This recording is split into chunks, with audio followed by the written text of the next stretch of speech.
#break the bias. This term has been going on social media from quite a while because this is the theme for this year's International Women's Day, which is today. So just to tell you about the break the bias, I am going to take you to the journey of breaking the bias in the field of law in our country, India.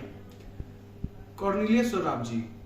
I don't know how many of you have heard the name, but she was the first woman to pass out from graduate from Bombay University. She was the first Indian woman to study law in Oxford University.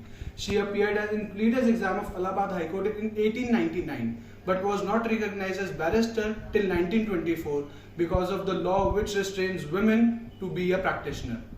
Yet she fought her way, and in 1924 she became the first women advocate of India. But our journey does not stop here. Justice Anna Chande, the first female judge of India, she became a judge in 1937, and in 1959 she became the first female judge to sit in the High Court. Not just that, Anna Chande was a great achiever. She was the first female to become a judge in all of the Commonwealth countries. She was the first Indian female to become a judge in British Empire and the second female to become a judge after Emily Murphy.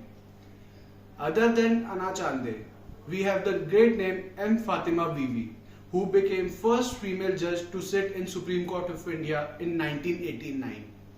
And she was the first female, Muslim female, I must emphasize, she was the first Muslim female to ever be promoted to a higher judiciary in India. After M. Fatima Bibi, till now, there are a total of 11 female judges have served in Supreme Court of India, out of which Ruma Paul became the longest serving judge in Supreme Court of India.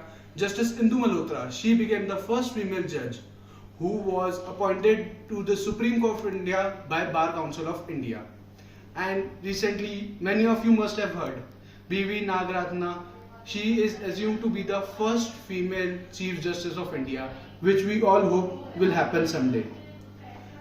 So we have n number of examples in this field. We have n number of advocates and judges presently in the field of law. Just so that they can become our motivation, we should move forward and let's break the bias this year by making the field of law as a gender neutral profession.